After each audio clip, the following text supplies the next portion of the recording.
उठो जवान देश की वसुंधरा पुकारती, ये देश है पुकारता, माँ भारती पुकारती। सन्मान्य अध्यक्ष महोदय आणि इथे उपस्थित सर्व युवा सहकाऱ्यांनो, आज केंद्रीय अर्थसंकल्प 2026 या विषयावर माझे मत व्यक्त करताना मला समोर केवळ बजेट दिसत नाही, तर विकसित भारत 2047 ची एक सुवर्ण सकाळ दिसते। आजचे हे अर्थसंकल्प केवळ कागदी दस्तावेज नसून ते 140 कोटी भारतीयांच्या आकांक्षाचे ते अमृतपत्र आहे। पंतप्रधान श्री नरेंद्र मोदींच्या स्वप्नातील अमृत पिढी या विचाराला गती देणारा हा आजचा अर्थसंकल्प आहे। मोदय, मोठ्या विचारवंतांनी म्हटलं आहे, you tell me the song on the lips of your youth, I will tell you the future of your nation. आणि आजच्या तरुणांच्या ओठांवर विकसित भारताच्या विश्वासाची गाणी आहेत आणि हाच युवा आजच्या अर्थसंकल्पनेचा केंद्रबिंदू आहे।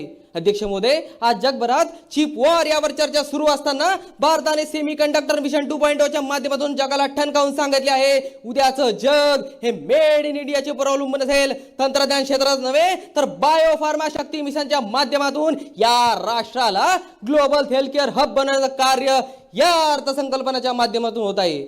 अध्यक्ष महोदय, आजचा काळ हा बदलत आहे, काळासोबतच शिक्षणाच्या पद्धती सुद्धा बदलत आहे। म्हणूनच भारतातील 15,000 शाळांमध्ये एव्हीजीसी कंटेंट क्रिएटर लॅब सुरू करण्याचा क्रांतिकारी निर्णय घेण्यात आला आहे। यातून भारतातील युवा केवळ व्हिडिओ बघणार नाही, तर जागतिक दर्जाचा डिजिटल कंटेंट क्रिएट करेल। सोबतच 1 लाख एलाइड हेल्थकेअर प्रोफेशनल घडवण्याचा निर्णय सरकारच्या दूरदृष्टीचा पुरावा आहे। यातून केवळ आरोग्य व्यवस्था बळकट होणार नाही, तर युवा तरुणांना रोजगाराच्या संधी उपलब्ध होतील। अध्यक्ष महोदय, आजचा युवा केवळ नोकरी मागणारा नाही, तर नोकरी निर्माण करणारा उद्योजक बनावा। म्हणून एमएसएमई ग्रोथ फंडच्या माध्यमातून एमएसएमई ग्रोथ फंडच्या माध्यमातून 10,000 कोटीची तरतूद करण्यात आली आहे। हे या अर्थसंकल्पनेचं मोठं यश।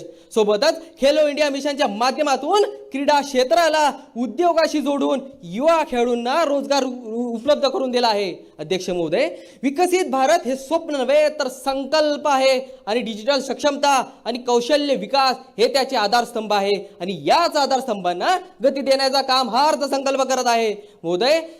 मोदय, सबका साथ सबका विकास या विचारातून पुढे जात सबका प्रयास या राष्ट्रीय संकल्पनेकडे वाटचाल करणारा हा अर्थसंकल्प आहे। मोदय, जाता जाता मी एवढंच म्हणेन, आम्ही ती पिढी आहोत जी केवळ इतिहास वाचणारी नव्हे तर इतिहास निर्माण करणारी आहोत। आणि हाच तो संकल्प, हाच तो मार्ग आणि हाच तो विकसित भारत। खूप खूप धन्यवाद। जय हिंद, जय महाराष्ट्र।